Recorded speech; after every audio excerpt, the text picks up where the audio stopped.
Mes chers collègues, nous poursuivons nos travaux d'enquête sur les modalités du contrôle par l'État et de la prévention des violences dans les établissements scolaires en recevant M. Pape Ndiaye, représentant permanent de la France auprès du Conseil de l'Europe et que nous entendons en qualité d'ancien ministre de l'Éducation nationale et de la jeunesse entre mai 2022 et juillet 2023. Lorsque vous occupiez ces fonctions, vous êtes notamment mobilisé pour lutter contre certaines violences à l'école. Vous avez élaboré un plan de lutte contre le harcèlement à l'école qui répondait donc aux violences des élèves par les élèves, enfin, exercées par des élèves sur des élèves. L'objet de nos travaux d'enquête est différent puisque ceux-ci portent sur les violences commises par des adultes ayant autorité sur des élèves. À cet égard, et de manière générale, votre témoignage nous sera précieux pour comprendre la manière dont vous avez eu à connaître et, le cas échéant, à traiter cette question. Je précise que vous aviez diligenté une enquête administrative de l'Inspection générale de l'éducation, du sport et de la recherche sur l'enseignement privé sous contrat Stanislas. Je ne me doute pas que ce dossier fera l'objet de questions. Je précise que cette réunion est diffusée en direct sur le site de l'Assemblée nationale, puis elle y sera consultable en vidéo et elle fera l'objet d'un compte-rendu écrit qui sera publié. Notre échange prendra la forme de questions et de réponses. Je vous poserai les premières questions, puis les deux rapporteurs, Paul Vannier et Violette Spilbou, vous poseront leurs questions. Auparavant, l'article 6 de l'ordonnance du 17 novembre 1958, relative au fonctionnement des assemblées parlementaires, impose aux personnes auditionnées, dans le cadre de travaux d'enquête, de prêter serment, de dire la vérité, toute la vérité, rien que la vérité. Je vous invite donc, monsieur, à lever la main droite et à dire « je le jure » en appuyant sur votre micro. Je le jure. Je vous remercie. Alors, je vous poserai une question avant de céder la parole au rapporteur. Lorsque vous étiez ministre de l'Éducation, à quelle occasion et dans quel contexte vous avez eu à traiter la question des violences commises par les adultes encadrants sur les élèves en milieu scolaire? Bonjour Madame la Présidente, bonjour Madame la rapporteure, Monsieur le rapporteur, Mesdames et Messieurs. Je répondrai en disant d'une part que, comme vous l'avez indiqué Madame la Présidente, la question des violences commises par des élèves contre d'autres élèves était absolument centrale à ce moment-là, lorsque je suis arrivé rue de Grenelle. Il s'agissait notamment de déployer le programme phare du côté des lycées. C'est ce que nous avons fait à partir de la rentrée 2023. Et l'attention publique, l'attention politique était très concentrée sur ces phénomènes de violence, ces phénomènes de harcèlement qui ont pu conduire d'ailleurs à des drames épouvantables. La question des violences commises par les adultes envers des élèves, je pense qu'elle était assez largement au second plan. Elle n'était pas constituée comme un fait social et politique, et je me réjouis d'ailleurs que ce soit le cas aujourd'hui et que cette prise de conscience ait lieu et que la commission que vous présidez y travaille. Mais clairement, on est passé dans un autre registre, ce qui ne signifie pas d'ailleurs que la question du harcèlement à laquelle je faisais allusion à l'instant soit une question secondaire. Il faut tout saisir en même temps. Et donc, cette question des violences commises par les adultes envers les enfants, j'en avais pour l'essentiel connaissance via les faits établissements. Et vous savez qu'une partie des faits établissements remonte, une partie minoritaire, je pense quelque chose comme 15%, je ne suis pas exactement sûr, mais c'est le chiffre que j'ai en tête, remonte des rectorats vers le ministère, les faits les plus graves, les faits les plus significatifs. Et donc le soir, on a une sorte de cahier, si vous voulez, que je ne consultais pas tous les jours, mais que le cabinet regardait pour voir un peu ce que ça donnait. Non pas pour nécessairement traiter les faits établissements un par un, ça prendrait trop de temps, et puis c'est le rôle des rectorats que de le faire, généralement, mais plutôt pour avoir une idée de ce qui se passe dans les écoles et les établissements publics. Comme vous le savez, un énorme trou dans la raquette, était que les faits établissements ne concernent pas les établissements privés. Et cela va changer, c'est ce que la ministre a annoncé. Et donc, en résumé, je dirais que cette question que vous me posez là, nous ne l'avions pas saisie dans sa globalité générale, dans sa généralité, peut-être dans sa dimension systémique. Je ne sais pas si on peut aller jusque-là.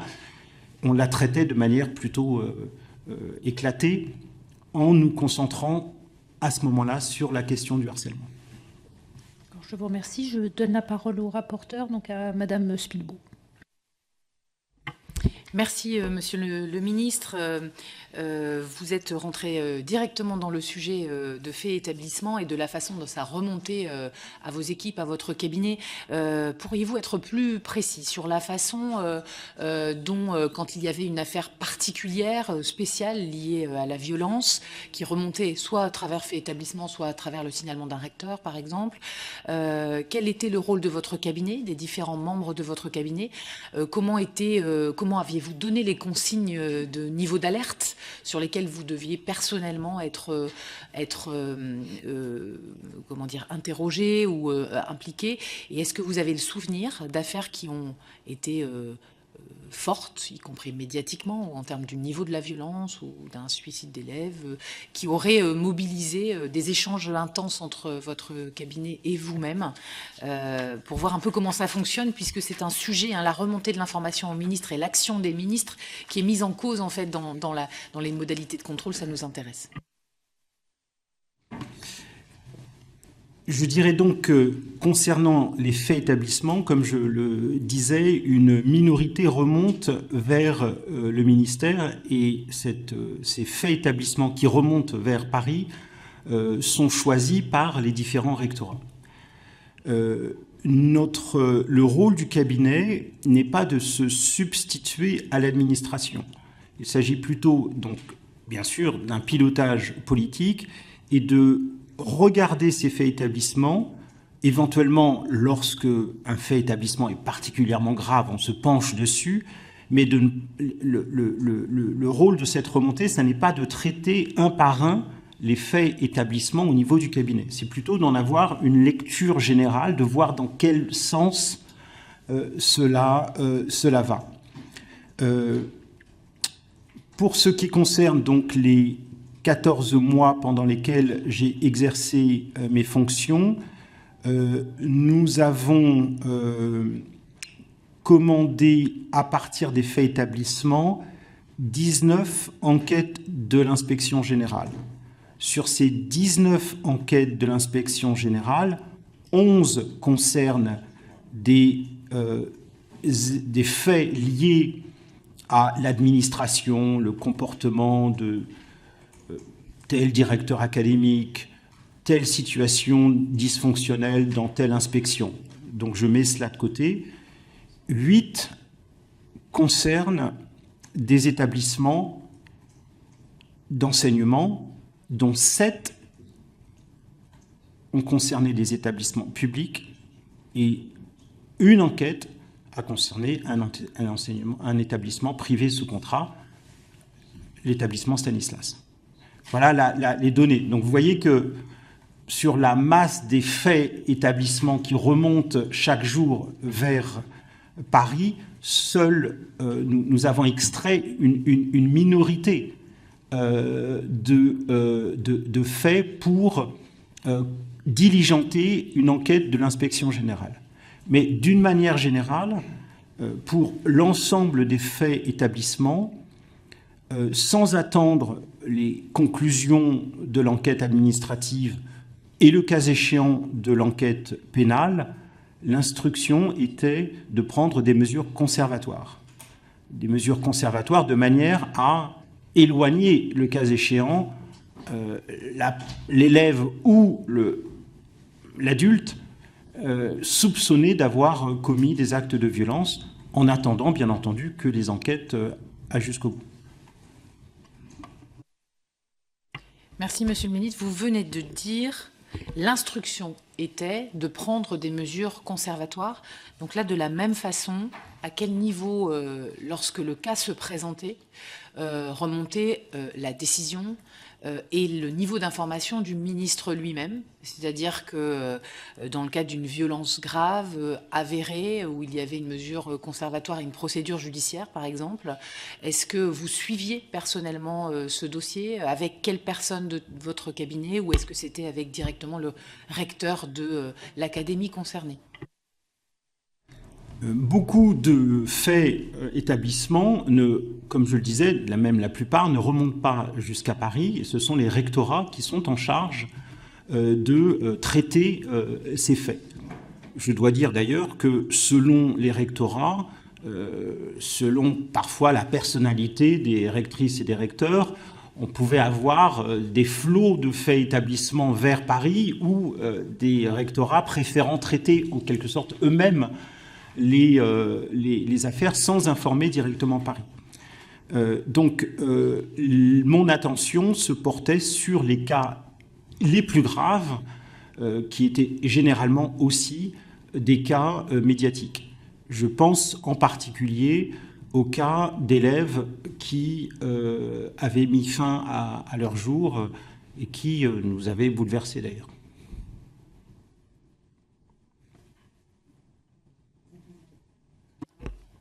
Vous pouvez expliquer rapidement ce cas dont vous vous souvenez, ou ces cas?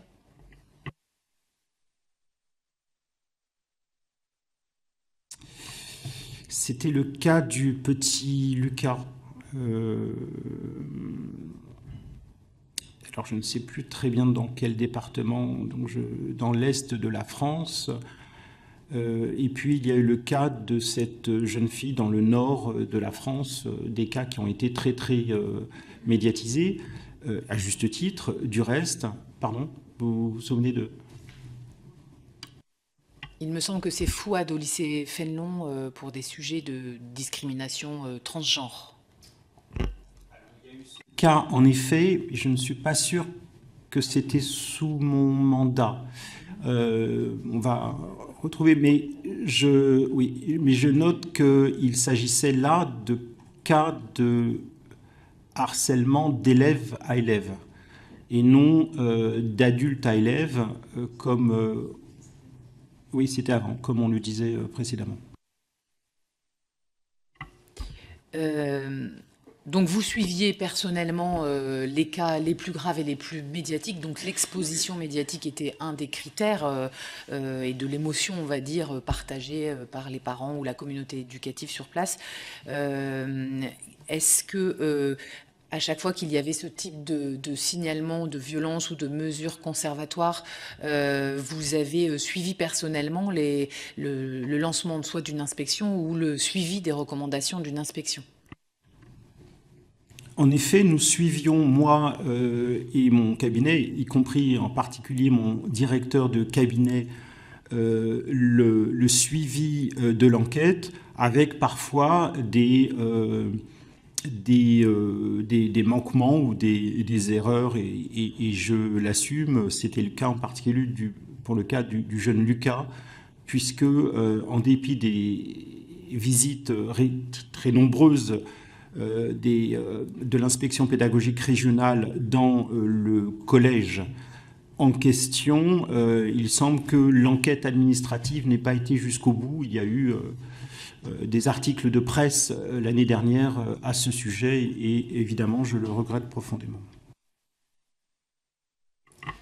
Alors vous avez dans les chiffres que vous avez évoqués sous votre fonction de ministre de l'Éducation, évoqué 8 inspections générales de l'éducation, dont 7 dans le public et 1 dans le privé.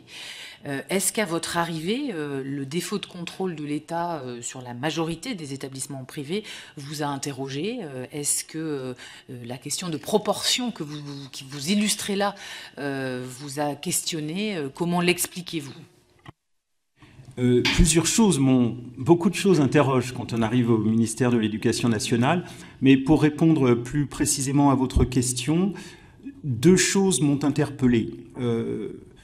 Concernant donc plus particulièrement les établissements privés sous contrat. Et je pourrais y revenir si vous le souhaitez. La première, c'est que les établissements privés sous contrat étaient sous l'égide, placés sous l'autorité de la direction des affaires financières.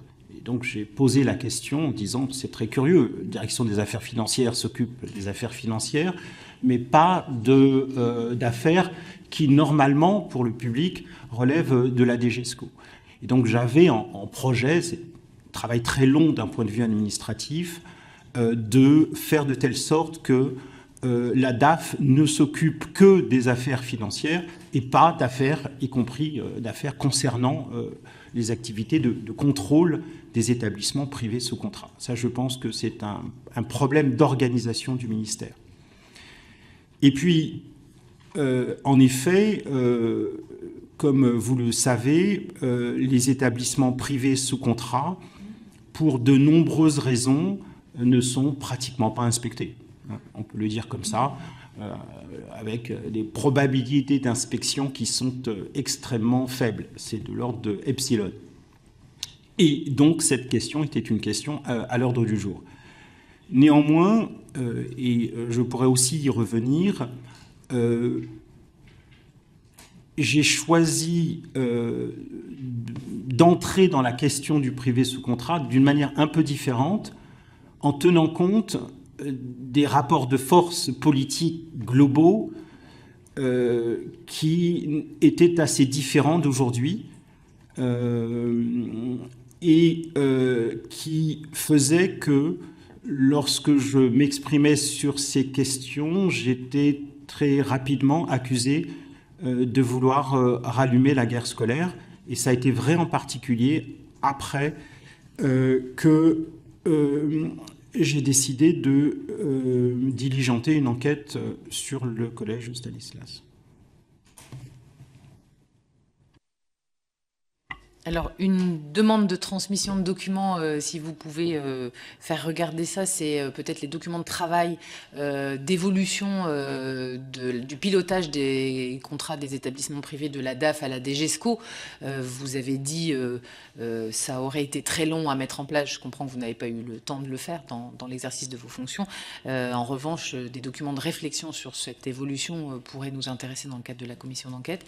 Et puis une deuxième question. Est-ce que, quand vous expliquez ces rapports de force politiques globaux différents de l'époque et les accusations dont vous avez été la cible, est-ce que vous diriez que vous avez été extrêmement courageux d'avoir lancé cette inspection générale sur Stanislas et que vous avez subi des pressions pour ne pas le faire ? Je ne dirais pas cela, ce serait très prétentieux de ma part. Je n'ai pas subi de pression avant le lancement de l'enquête. Je me souviens très bien de ce moment-là, des échanges que j'ai eus avec mon directeur de cabinet. Et il était clair à nos yeux qu'il fallait lancer une enquête compte tenu des articles de presse qui étaient parus sur cet établissement, des faits graves qui étaient allégués et qui justifiaient, il n'y avait aucun doute à nos yeux, le lancement d'une enquête. Lorsque l'enquête a été lancée et qu'elle a été rendue publique, j'ai pu mesurer, je dirais, une intensification des critiques venant de certains de vos collègues, je me permets de le souligner, de certains de vos collègues parlementaires, en QAG par exemple, et puis dans une certaine presse où l'on me clouait au pilori pour être celui qui relançait la guerre scolaire, s'opposait à des établissements d'élite et de surcroît voulait imposer des programmes d'éducation à la sexualité. Je mentionne cela parce que ça faisait un tableau d'ensemble qui, aux yeux de mes détracteurs, et ils étaient nombreux et influents, faisait que mes capacités d'action étaient sans doute plus limitées que ce que la ministre de l'Éducation nationale peut faire aujourd'hui et ce qu'elle fait puisque un plan a été lancé en mars dernier. Allez-y, monsieur le rapporteur.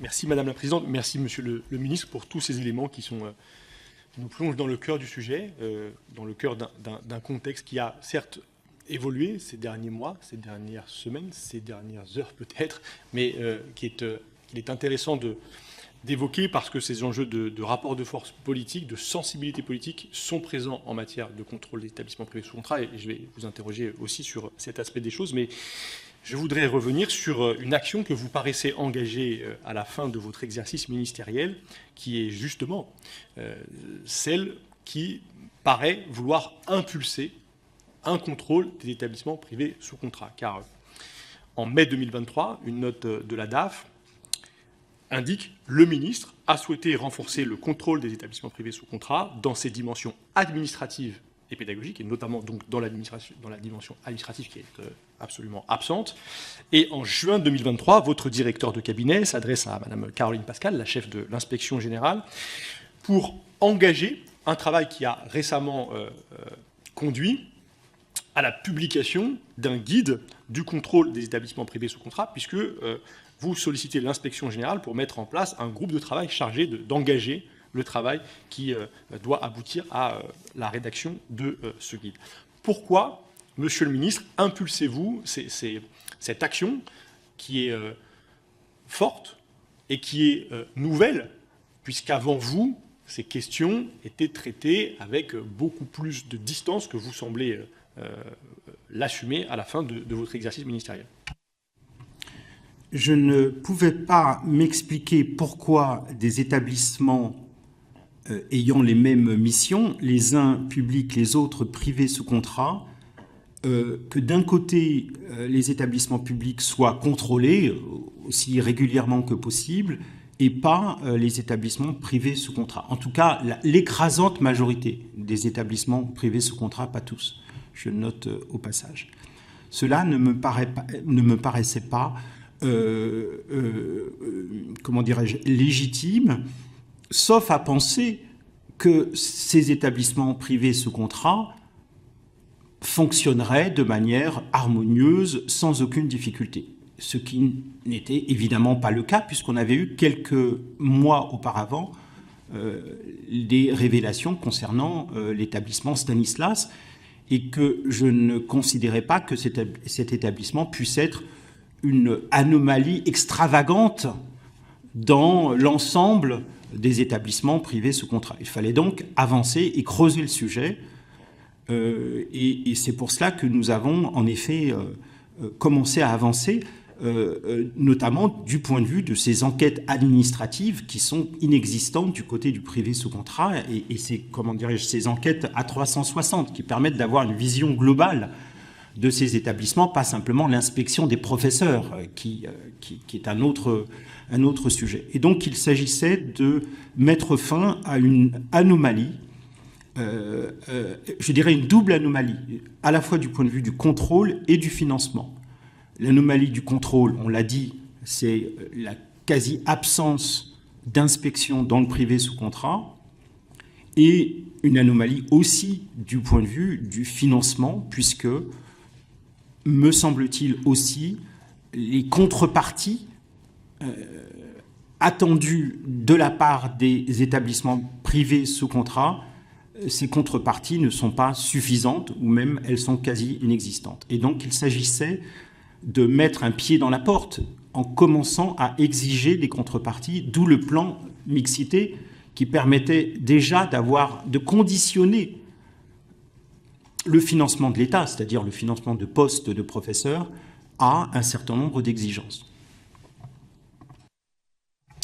Vous constatez donc cette anomalie, l'absence de contrôle sur ces établissements privés sous contrat, en tout cas sur l'écrasante majorité d'entre eux. Vous avez raison de rappeler que certains établissements privés sous contrat, eux, sont très contrôlés. Est-ce que votre action est aussi suscitée par les travaux de la Cour des comptes, qui, à ce moment-là, est en train de travailler de façon très approfondie? Il va publier un rapport en juin 2023 qui révèle, là encore, des défaillances majeures dans le contrôle de ces établissements. Absolument. Je dirais que la Cour des comptes est venue à l'appui de ce qui nous semblait évident. Et j'ai d'ailleurs je me suis félicité de la publication de ce rapport de la Cour des comptes qui tombait à point, si je puis dire, dont nous n'étions pas à l'origine, bien entendu, mais qui venait apporter de l'eau à notre moulin. Néanmoins, j'insiste aussi sur un contexte politique qui n'était pas favorable, parce que simplement dire pour moi ce qui semble être une évidence du point de vue des contrôles et du point de vue du financement n'allait pas de soi, ne va toujours pas complètement de soi, mais sans doute encore moins à l'époque que maintenant. Alors ce contexte politique, il est très important, et dans les notes de la DAF, dans la saisine par votre directeur de cabinet adressée à Madame Caroline Pascal, on retrouve cette expression « caractère sensible ». Caractère sensible de la question du contrôle des établissements privés sous contrat. Est-ce que vous pourriez développer votre appréciation de cette sensibilité comme ministre de l'Éducation nationale dans un contexte politique particulier, singulier, peut-être aussi avec votre regard d'historien, peut-être, parce que c'est l'histoire d'un temps long dans notre République, celle de la présence des écoles privées sous contrat et de questionnement sur l'organisation du système éducatif. Caractère sensible, certainement, pour un ensemble de raisons qui tiennent à d'abord à ce fameux caractère propre des établissements dont vous avez certainement entendu beaucoup parler et qui justifie souvent une forme de retrait, je dirais, de l'État par rapport à des caractéristiques, en particulier confessionnelles, et puis, je dirais, des cultures d'un enseignement que l'on veut rigoureux, ferme, sévère, et qui justifiait dès lors un retrait de l'État par rapport à des missions qui me semblent néanmoins décisives. Et puis, caractère sensible parce que nous avons une histoire politique qui a été marquée par cela. Je pense en particulier à Alain Savary au début des années 80, pour qui d'ailleurs j'ai une très grande admiration, compagnon de la Libération, entre parenthèses, un grand résistant et à mon sens grand ministre de l'Éducation nationale. Ce point de vue n'engage que moi, mais je ne suis pas le seul à le partager. Et on connaît les soubresauts politiques qui ont été liés à l'enseignement privé. Et donc il y a, je pense, depuis le début des années 80, au ministère de l'Éducation nationale, comme un traumatisme, pourrait-on dire, qui est, dès que l'on touche à cela, les risques sont colossaux. Voilà, c'est un legs, en quelque sorte, qui est pourtant très, très ancien, qui a maintenant plus de 40 ans, mais que l'on ressent très, très fortement. Et donc, on touche à tous ces sujets d'une main tremblante, si je puis dire, avec de surcroît des parlementaires, parfois des parlementaires de grande expérience, qui viennent vous prendre par le bras et vous dire attention, vous savez, moi j'ai connu à l'époque où, etc. Et donc tout ça favorise au fond une pente qui est celle de ne pas trop s'intéresser à cela, d'autant plus que du côté du public, on a suffisamment à faire. Ce n'est pas comme si on se demandait quoi faire de nos journées au ministère de l'Éducation nationale. Et donc, pour toutes ces raisons, le sujet a pu être mis de côté et comme étant, au fond, si je devais l'exprimer d'une manière très, très politique et un peu cynique, comme n'étant pas très rentable politiquement. Un sujet risquant de créer des crises et dont les gains politiques sont relativement peu mesurables. tout ça n'encourage pas à l'action. Néanmoins, il faut pouvoir agir parfois sans espérances politiques stricto sensu et parce que les principes le commandent.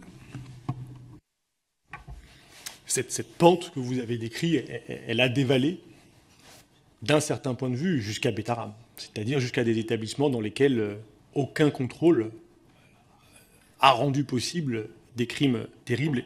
Et je partage avec vous la nécessité, quand on est responsable, d'agir pour interroger cette absence de regard de la société, des pouvoirs publics, dans des établissements où des élèves sont scolarisés et où ils méritent la même attention, la même protection que partout ailleurs. Alors, caractère sensible, je vais entrer dans le plus sensible du sensible en revenant sur cet établissement Stanislas.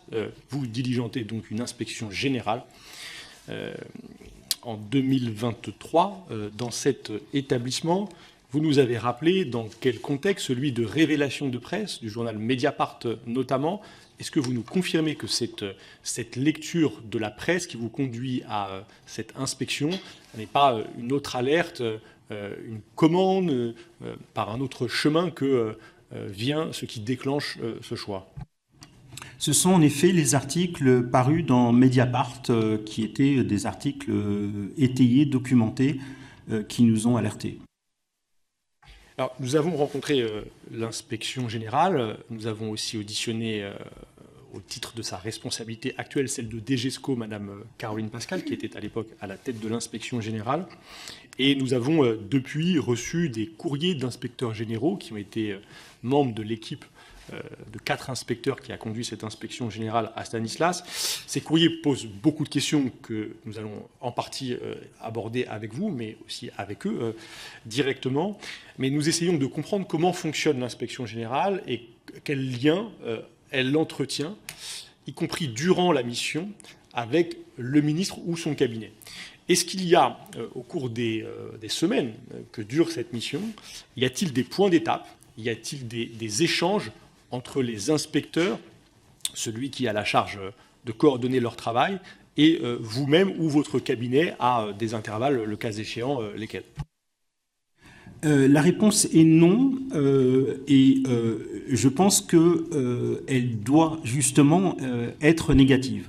Les inspections générales, celles en particulier dont nous parlons, ont besoin, sont on va dire des corps, plus tout à fait le cas maintenant, mais indépendants, enfin faits d'inspecteurs, d'inspectrices généraux qui doivent pouvoir travailler en liberté, sans avoir au-dessus de leur épaule le regard d'un cabinet qui viendrait vérifier dans quel sens ça va, si l'enquête se passe bien, avec la possibilité d'influer sur le travail des inspecteurs et inspectrices.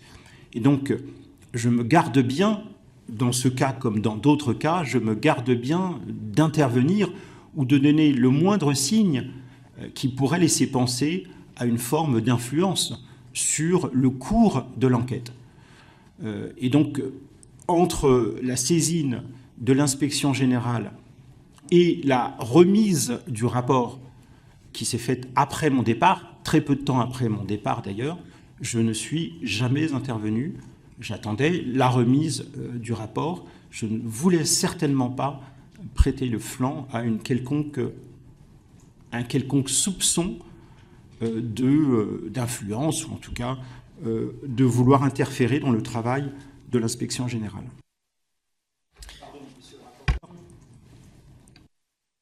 J'ajoute que je n'ai d'ailleurs pas de mémoire, je n'ai pas interrogé la chef de l'inspection générale sur le bon déroulement ou la bonne avancée de ce rapport. J'espérais le recevoir avant mon départ, ça ne s'est pas fait, mais j'ai laissé l'inspection générale libre de son travail et je pense en toute sincérité que c'est comme ça que ça doit être. Merci, Monsieur le Ministre. Alors, nous avons reçu, la présidente de la commission d'enquête a reçu le 25 avril 2025 un courrier d'une des inspectrices qui a mené cette mission qui semble contredire ce que vous nous dites là. Vous nous dites « je ne suis jamais intervenu ». je me suis bien gardé de donner y compris le sentiment d'une influence.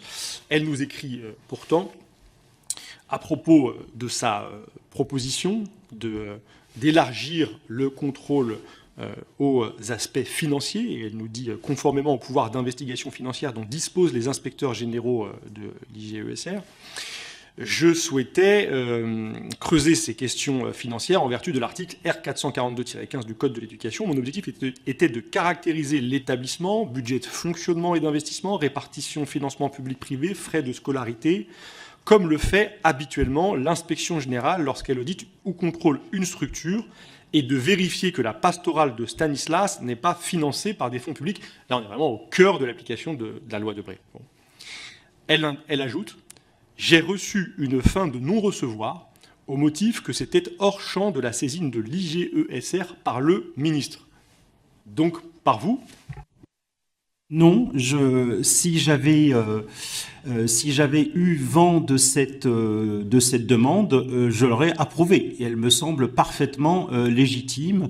Et donc, je maintiens mon propos, c'est que je n'ai pas eu d'informations particulières sur cette enquête de l'inspection générale. Je souhaitais que cette enquête soit aussi complète que possible, y compris en abordant les volets financiers. Alors j'entends votre réponse, mais pour que chacun dispose des éléments qui sont ceux de cette inspectrice générale, elle situe cette demande au mois de mai 2023 et vous êtes toujours en poste à cette date. Vous nous avez tout à l'heure parlé au fond du contexte politique et de la façon dont, quand vous diligentez cette inspection générale, une pression plus forte soudainement se manifeste à l'Assemblée nationale. Se manifeste-t-elle aussi au sein du gouvernement ? Est-ce que certains de vos collègues interviennent auprès de vous après avoir découvert ou en apprenant que vous avez l'intention de déclencher une inspection générale à Stanislas ? Non. Alors, le journal L'Obs, dans un article du 16 janvier 2024, je le cite, indique les éléments suivants. L'établissement, Stanislas, a fait l'objet d'enquêtes dans différents médias qui ont pointé des dérives sexistes et homophobes, mais également des violences sexuelles établies par sa direction. Des signaux d'alarme qui ont amené Pape Ndiaye, alors ministre, à diligenter une enquête de l'inspection générale début 2023, et dans laquelle, selon des sources liées à la rue de Grenelle, Amélie Oudéa-Castéra a cherché à peser. Est-ce que la ministre Amélie Oudéa-Castéra est intervenue d'une façon ou d'une autre auprès de vous à propos de cette inspection conduite à Stanislas ? Pas auprès de moi, et je ne sais pas si c'est le cas auprès de quel service. J'ai été libre et personne ne m'a reproché au gouvernement d'avoir lancé cette enquête sur Stanislas. D'ailleurs, je n'ai sollicité aucune approbation préalable à propos de cette enquête. J'ai simplement, comme je l'indiquais tout à l'heure, senti monter le bruit. Il y a eu une hausse du volume critique d'ensemble, pas forcément sur Stanislas, mais d'ensemble. Anti-élitisme, comme je l'ai dit, je m'attaque à des établissements d'élite, je suis partisan de l'égalitarisme par le bas, hostile aux établissements privés, bref, toutes sortes de choses. Et puis, comme je l'indiquais aussi, des parlementaires qui, sans évoquer directement le cas de Stanislas, y pensaient très fort. Pas auprès de vous, nous dites-vous, mais avez-vous connaissance qu'elle l'ait fait auprès d'autres au sein du ministère de l'Éducation nationale ? Non. Merci. Ces questions des relations entre ministres, elles sont intéressantes pour nous parce qu'elles nous permettent de mieux comprendre les prérogatives de chaque ministère. Et je voudrais, à propos de la question du contrôle, vous interroger sur les rapports entre la rue de Grenelle et la place Beauvau, entre le ministre de l'Éducation nationale et le ministre de l'Intérieur, et vous interroger sur la question des contrôles des établissements musulmans. C'est sans doute à eux que vous faisiez référence tout à l'heure en pointant que certains des établissements sous contrat étaient, eux, particulièrement ciblés. Avez-vous entretenu, lorsque vous étiez rue de Grenelle, des relations avec les représentants des établissements privés sous contrat musulmans, avec les représentants de la FNEM, la Fédération nationale des établissements musulmans? Oui, puisque j'ai reçu les représentants de tous les réseaux confessionnels. Le SGEC, vous m'en reparlerez certainement, je le devine, mais également le réseau musulman, avec le lycée, l'établissement Averroès en tête de pont, si je puis dire, mais également le Fonds social juif unifié pour les établissements juifs sous contrat, également le réseau protestant, pour l'essentiel alsacien d'ailleurs, et enfin un peu d'établissements non confessionnels. Mais en effet, j'ai reçu les représentants de ces différents réseaux. Je résume, le regard du ministère de l'Éducation nationale sur l'établissement Averroès, celui de l'inspection générale notamment, est un regard qui est plutôt très positif dans l'appréciation du pédagogique. Le regard du préfet, derrière lui probablement du ministre de l'Intérieur, est beaucoup plus sévère et consiste à pointer une série d'atteintes supposées, je le dis parce qu'y compris il y a une décision judiciaire récemment qui contredit tout ça, aux valeurs de la République, qui va justifier ensuite une réunion de la commission de concertation et la rupture du contrat d'association. Sur cet établissement Averroès, qui devient un sujet politique de plus en plus chaud à mesure que les mois s'écoulent, alors que vous êtes présent rue de Grenelle, nous avons un mail que nous avons tiré de nos contrôles sur place et sur pièce, qui date d'octobre 2023, vous n'êtes plus ministre, mais qui revient sur la période où vous l'étiez. Il est ce mail signé de la directrice de la DAF. Et dans ce mail, elle indique, en s'adressant à une des conseillères de Gabriel Attal: bonsoir Cécile, je ne sais pas si vous avez bien reçu ce courrier de la FNEM qui veut rencontrer le ministre notamment pour défendre le lycée Averroès. Le ministre en question, c'est Gabriel Attal. L'an dernier, Pape Ndiaye avait prévu de le recevoir avant d'annuler à la suite d'une montée au créneau du ministère de l'Intérieur. Je voudrais vous demander si vous avez le souvenir d'avoir annulé une rencontre avec la FNEM prévue au sujet précis du lycée Averroès, et si vous avez le souvenir de cette montée au créneau, pour reprendre l'expression, de votre collègue de la place Beauvau à l'époque. Je n'en ai aucun souvenir, cela m'étonne un peu. Comme je vous l'ai indiqué, j'ai donc reçu les représentants du réseau musulman pour des entretiens, je le précise, qui ne portaient pas sur des établissements spécifiques comme l'établissement Averroès, mais qui portaient sur qui étaient les premiers engagements sur les questions de mixité. On regardait le taux de boursiers, on regardait un certain nombre de données qui me paraissaient tout à fait importante, et je n'ai aucun souvenir d'une intervention du ministère de l'Intérieur à ce sujet, et je suis sûr que je n'ai pas moi-même annulé un rendez-vous pris avec les représentants de ce réseau. Il faudrait creuser un peu, si c'est possible, pour retrouver un peu la genèse de ce rendez-vous avorté, mais cela m'étonne. J'élargis un peu le propos. Avez-vous, dans vos relations avec vos collègues de l'Intérieur, portaient-elles parfois sur la question du contrôle des établissements privés sous contrat?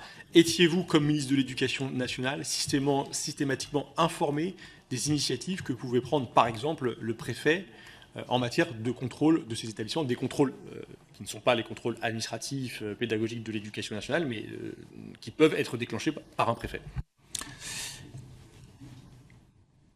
Je n'en suis pas certain, en effet, et du reste, il me semble que l'échelon le plus logique du point de vue des relations entre ministère de l'Intérieur et Éducation nationale était l'échelon préfecture-rectorat. C'est quand même là que ça se joue plutôt qu'à Paris directement. Et je n'ai jamais parlé de cela avec mon collègue ministre de l'Intérieur de l'époque.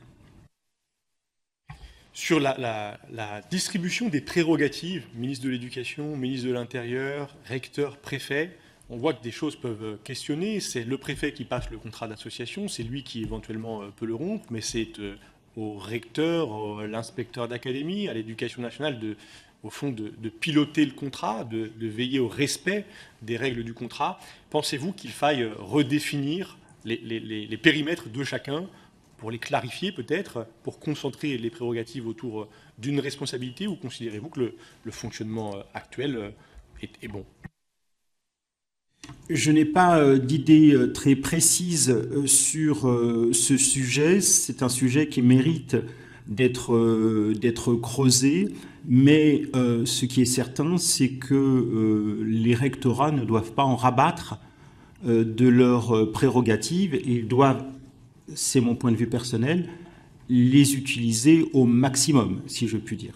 Donc il me semble, sous réserve d'enquêtes plus approfondies, que les marges de manœuvre du rectorat sont tout de même importantes et qu'il faut pouvoir les mettre en œuvre. J'ai pour terminer quelques questions qui porteront cette fois sur le secrétariat général à l'enseignement catholique. Nous avons découvert qu'il existait à certains moments, à certaines époques, des dîners du SGEC qui régulièrement conviait les représentants de l'enseignement privé catholique au ministère de l'Éducation nationale pour aborder tout un tas de sujets, des sujets de politique éducative. Ce ne sont pas des dialogues comme on peut les concevoir en République avec des représentants de diverses organisations. Ce sont des discussions très fréquentes à certains moments qui regardent la mise en œuvre de certaines politiques. Avez-vous, lorsque vous étiez au ministère de l'Éducation nationale, organisé ce type de dîner ou des réunions régulières avec le SGEC? Et si oui, à quelle fréquence, pour parler de quoi? Le SGEC est un interlocuteur régulier, en effet, du ministère de l'Éducation nationale, en raison, pour une raison très, très simple que vous connaissez, c'est que le SGEC, disons, structure l'écrasante majorité des établissements privés sous contrat. Je crois que c'est de mémoire quelque chose comme 95% du privé sous contrat. C'est un fait. Moi-même, alors il faudrait regarder de plus près dans les agendas, mais de mémoire, j'ai dû rencontrer les représentants du SGEC 5 fois. Et par ailleurs, parallèlement à cela, nous menions des discussions très serrées avec les représentants du SGEC à propos des questions de mixité. Et donc, mon directeur de cabinet et l'un de mes conseillers qui travaillait spécifiquement à cela rencontraient, eux, très régulièrement les représentants du SGEC pour négocier et pour avancer autant que possible à l'occasion de réunions de travail et aussi des déjeuners ou des dîners de travail auxquels vous faites allusion.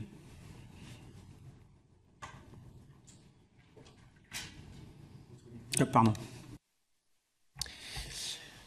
Il y a quelques semaines maintenant, nous avons reçu ici le directeur des affaires juridiques du ministère de l'Éducation nationale, M. Audinet, qui depuis a changé de fonction. Et je l'interrogeais sur les relations, le cadre qui organise les relations entre le SGEC et le ministère de l'Éducation nationale. Il nous a répondu, le dialogue entre le SGEC et le ministère n'apparaît nulle part dans les textes. C'est vrai que dans la loi Debré, les réseaux d'établissements n'existent pas, et qu'on peut donc s'interroger sur ce dialogue régulier entre le ministère de l'Éducation nationale et cet organe qu'il est difficile de caractériser et qui est dans une note qui vous est transmise au moment où vous arrivez rue de Grenelle, une note qui date du 6 juin 2022. Ce SGEC est décrit comme un organisme qui exerce, je cite, un lobbying important.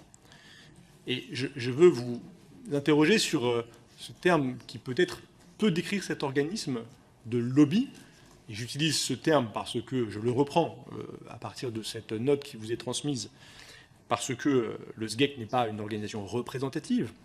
Elle n'est, dans la démocratie sociale de notre pays, évoquée nulle part, mais que pourtant cet organe est très régulièrement reçu pour discuter de choses assez fondamentales, y compris du point de vue des dynamiques que vous avez voulu engager lorsqu'elles portent sur la question du financement public de ces établissements. On est dans des aspects absolument fondamentaux de l'organisation du système éducatif en général. Quelle est votre appréciation du statut du SGEC et de cette relation, de ce dialogue que l'État, à travers son ministère de l'Éducation, organise avec lui? En effet, vous avez raison sur cette place qui n'est pas réglée institutionnellement, mais qui est le fruit d'une histoire et d'usages bien établis. Avant le SGEC, de mémoire, il y avait le syndicat général de l'enseignement libre, je crois, qui a été ensuite remplacé par le SGEC. Il y a une longue histoire d'échanges et d'une place importante du SGEC. D'aucuns diraient une place trop importante du SGEC. J'ai même cru entendre parler de ministre de l'Éducation bis à propos du secrétaire général. C'est très franchement exagéré. J'insiste sur ce point. Mais enfin, le SGEC a une place importante. C'est également pratique, si je puis dire, parce que cela évite une tâche qui serait démesurée du point de vue des moyens humains, qui consisterait à ce que chaque académie s'adresse individuellement aux écoles et aux établissements de confession catholique. C'est évidemment ce serait énorme et démesuré. Donc le SGEC permet de toucher un ensemble très vaste d'établissements.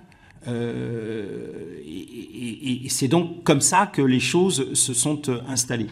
Lobby, je reprends votre mot, oui, au sens où le SGEC a des demandes, ce sont des discussions que nous pouvons avoir. Je précise au passage, jamais je n'ai eu de demande sur des établissements spécifiques, ni avec le SGEC, ni avec aucun autre réseau. Jamais, M. Delorme, par exemple, ne m'a parlé d'un établissement ou de je ne sais quoi, et jamais du collège de Stanislas, absolument jamais. Mais en effet, des demandes sur, évidemment, les moyens financiers, le nombre de postes, ce sont des échanges que le SGEC a avec la rue de Grenelle et le cabinet et la DAF en y fait. C'est exact. Il faut dire que le SGEC a une place importante pour les raisons que j'ai dites. Et vous nous dites que ça facilite les relations du ministère avec les 7500 établissements ou 7200 qui sont rattachés à ce réseau. Je veux juste observer que le SGEC, lui, revendique de façon assez systématique son incapacité à transmettre une quelconque consigne, en tout cas c'est ce qu'il dit, à ces mêmes établissements. Donc ce point-là pourrait être discuté. Ce n'est pas le cœur de nos travaux, mais je voulais juste le dire en réaction. Cette note que j'évoquais du 6 juin 2022, elle prépare une rencontre que vous avez le lendemain, le 7, avec M. Delorme notamment. Et dans cette note, on est donc, vous venez d'arriver en fonction, l'élection présidentielle est passée, mais les élections législatives arrivent. Les élections législatives ne sont pas intervenues. Le SGEC a réalisé en 2022 une contribution pour le débat électoral. Est-ce que cette contribution vous a été présentée par le SGEC lors de cette rencontre en juin 2022, à quelques jours du scrutin législatif, en pleine campagne électorale, dans un cadre qui, je veux insister, n'est pas celui d'une rencontre entre cet organisme et une organisation politique, mais entre cet organisme et le ministre de l'Éducation nationale? Je n'en ai pas souvenir, il faudrait que je reprenne mes carnets et mes notes. Il s'agissait donc de mémoire d'une première rencontre, de courtoisie, je pense, et pour échanger sur les priorités du nouveau ministère. Mais je n'ai pas souvenir de l'existence de ce qui ressemblerait à une sorte de plateforme politique que le SGEC aurait élaborée à cette époque. Madame la rapporteure, allez-y, je vous en prie. Merci. Monsieur le ministre, je vais vous poser quelques questions relatives à une affaire qui concerne Châlons-en-Champagne, le lycée Bayen. Une affaire, je vois à votre visage que peut-être vous ne connaissez pas bien, et c'est justement cette question du lien entre des affaires qui naissent sur les territoires et la façon dont elles remontent et dont les ministres peuvent ou pas déclencher des actions. C'est une affaire d'agression sexuelle en série par un professeur qui s'est suicidé à ce jour, qui ont commencé en 1998, dont les signalements ont été de plus en plus intenses. Il y a eu, c'était dans une section cirque d'un établissement public. En 2021, comme l'ensemble des signalements et des plaintes ne bougeaient pas, il y a eu un mouvement MeToo du cirque en 2021, donc avant votre arrivée. Et dans les années 2023, c'est passé à une vitesse supérieure puisque la lanceuse d'alerte a sollicité une association qui s'appelle Colosse au pied d'argile, que cette association a déposé plainte, qu'une enquête a été ouverte en avril. Donc là, on est vraiment au cœur de votre fonction de ministre de l'Éducation. Est-ce que vous pouvez me dire ce dont vous vous souvenez concernant cet établissement et ce qui est remonté jusqu'à vous, ce que vous avez fait comme action éventuelle concernant cette affaire? Madame la rapporteure, je n'ai pas souvenir de cette affaire. Je vais regarder dans mes notes, mais sur ce type d'affaires, j'ai bonne mémoire, parce que ce sont des affaires qui me touchaient personnellement, et donc je ne sais pas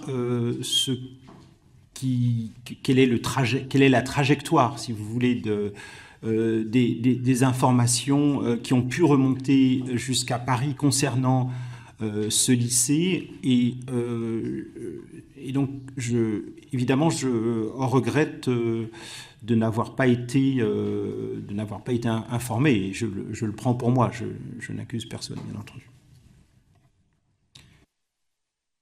Alors nous non plus, on n'accuse personne. D'ailleurs, il y a eu un rapport de l'Inspection générale de l'éducation nationale commandé en 2025, il y a en 2024, pardon, un rapport de suivi et d'accompagnement, une mission d'appui au lycée au vu de la gravité des faits en 2025. Donc c'est un dossier qui est encore assez actuel dans l'accompagnement, qui a marqué le lycée et le territoire. Et le rapport de l'IGESR pointe énormément de dysfonctionnements dont les suites aujourd'hui, y compris on va dire de sanctions disciplinaires auprès de certains personnels de l'établissement comme du rectorat, si je ne me trompe pas, sont encore en cours. En revanche, ce qui m'intéresse justement, c'est de se dire qu'en avril, donc on est vraiment au plein moment où vous avez déjà pris vos fonctions. Le parquet de Châlons-en-Champagne a indiqué qu'une enquête avait été ouverte le 12 avril 2023, donc il y a une communication à ce moment-là.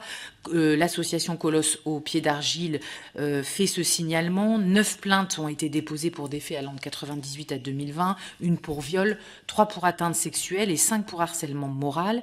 Le suicide de l'enseignant intervient en décembre 2023. Donc au moment où vous quittez vos fonctions, c'est une affaire qui bat son plein, qui a fait l'objet de communication, y compris dans la presse.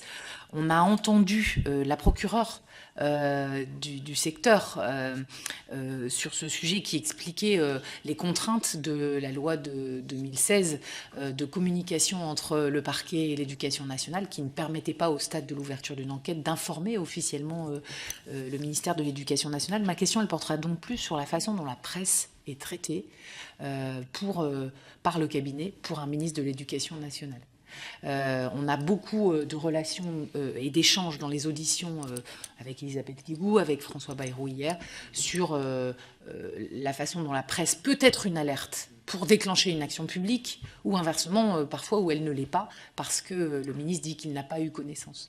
Et donc, quand je vous explique ces faits, est-ce que vous vous dites, normalement, mon cabinet, il y avait un système de veille, voilà, comment c'est organisé et qu'est-ce qu'il faudrait faire, peut-être, puisque nous, on est dans la recherche de solutions, pour que, au vu de vos préoccupations, ce type d'affaires, quand elle arrive dans le mandat, on va dire, d'un ministre, elle puisse être traitée au bon niveau. En effet, je n'ai pas souvenir de cette affaire et je réitère mes regrets car je m'en serais saisi sans hésiter. La presse joue un rôle très important en démocratie et c'est vrai aussi parce que la presse peut servir de lanceur d'alerte en quelque sorte et alerter les pouvoirs publics sur telle ou telle situation. Et j'ai mentionné le cas de l'établissement Stanislas. J'ai été informé par des articles de presse que j'ai eus sous les yeux. Et donc, bien entendu, qu'il y a des revues de presse qui sont faites tous les jours, également de la presse régionale, parce qu'il y a les affaires peuvent naître souvent à l'échelle de la presse régionale, et c'est évidemment tout à fait normal. Je pense que nous avons le nous est il y a mieux que l'on peut faire mieux du point de vue de la systématisation des alertes que nous recevons par les articles de presse. Je pense que c'est encore un peu impressionniste que cela peut se faire avec des temporalités et des réactions qui peuvent être plus ou moins, qui peuvent être variables selon les départements, selon les académies. Donc on a certainement à faire mieux de ce côté-là. Et j'ose espérer que l'on progresse, que depuis mon départ, on a progressé sur cela parce que il y a incontestablement des trous dans la raquette. Et puis concernant les violences exercées par les adultes sur les élèves, il y a parfois aussi, du côté de l'éducation nationale, des réactions un peu corporatistes. Ce sont des adultes de l'éducation nationale.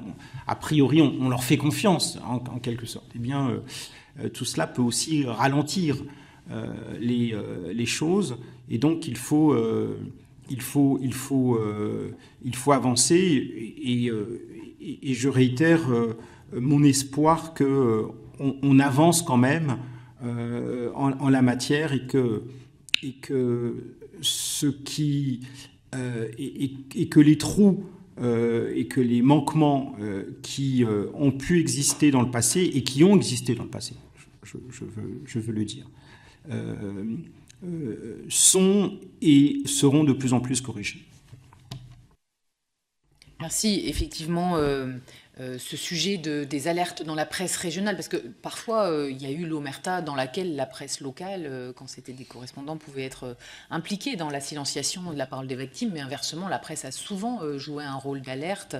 Alors avec cet équilibre de la présomption d'innocence, tout ça est un exercice difficile, mais on le voit dans d'autres cas. Je pense à celui de Riaumont, qu'on a étudié finement avec mon collègue Paul Vanier, où la presse locale, pendant des années, a traité de ce sujet des violences, sans qu'au niveau national, ça déclenche suffisamment d'action. Donc effectivement, ce sujet du rôle de la presse dans l'analyse et l'action publique est important. Et puis peut-être juste un mot, puisqu'on a parlé du suicide d'une jeune fille sous votre période de fonction de ministre et qu'on avait du mal à resituer les dates. Je l'ai fait pendant le temps de l'audition. Donc Fouad au lycée Fénelon, c'était en 2020 donc c'était avant votre prise de fonction, et pendant que vous étiez en fonction, c'était la petite Lindsay dans le Pas-de-Calais qui s'est suicidée le 12 mai 2023 après avoir été harcelée, et pour laquelle vous avez lancé ensuite une inspection générale qui a rendu un rapport avec nombreux dysfonctionnements sur l'application du programme phare, et aussi un soutien à des enseignants et une direction qui ont été très malmenés par la presse. Enfin, voilà, ça a été une affaire très médiatisée et il y a eu de grosses difficultés qui ont été suivies dans le temps après par le ministère. Je pensais utile, en sa mémoire, d'être précis. Voilà. Bien, je vous remercie. Avant de terminer, j'aimerais, si je peux vous laisser la parole, il n'y a pas de souci, mais juste rectifier et en tout cas relire la phrase dans le courrier de l'inspectrice que j'ai reçu de Stanislas. Elle dit « J'ai reçu, je cite, une fin de non-recevoir au motif que c'était hors champ de la saisine de l'IGESR par le ministre. Donc moi, je comprends la saisine par le ministre, pas la fin de non-recevoir par le ministre, ce qui fait que ça ne vous met pas en cause a priori. Voilà. Je vous remercie, Madame la Présidente. Je suis très ferme sur cette information et je la réitère et je le dis sous serment, avec toute la solennité possible. J'aurais au contraire appuyé la demande faite par l'inspectrice générale, compte tenu de ma volonté d'aller dans ce sens. Je me permets d'ajouter 2 éléments dont vous m'excuserez s'ils vous paraissent évidents. C'est, pour ce qui concerne les inspections, l'attention particulière apportée aux établissements à internat. Ça, c'est quelque chose pour moi d'absolument décisif. Les internats, c'est la nuit, c'est le soir, et on sait que des prédateurs, que des adultes violents interviennent justement. Donc il y a, je pense, une attention particulière à porter sur les établissements à internat, et ce sont souvent des établissements à internat qui sont concernés par certaines des affaires les plus graves concernant les violences d'adultes à enfants. Un autre sujet que je commençais à regarder d'un peu près et qui n'est pas trivial, c'est celui des toilettes. Il m'arrivait souvent dans mes déplacements de demander à visiter les toilettes, qui sont, il faut bien le dire, dans beaucoup d'établissements, dans un état déplorable, ce qui porte atteinte à la dignité des élèves, ce qui peut poser des difficultés en termes de santé publique et qui peut aussi, malheureusement, ouvrir la porte, si j'ose dire, à des comportements inappropriés, voire pire, plutôt d'élève à élève. Mais on ne peut rien exclure en la matière. Et donc, il faut aussi, il y a un point particulier à porter à l'état et à la situation des toilettes. Visiter des toilettes dans un établissement, c'est toujours intéressant parce qu'on ne pense pas toujours à les repeindre ou à les ripolliner avant la visite du ministre. Merci, Monsieur le Ministre, pour vos propos et puis pour vos points de vigilance. Donc, l'audition est terminée. Merci. Je vous remercie.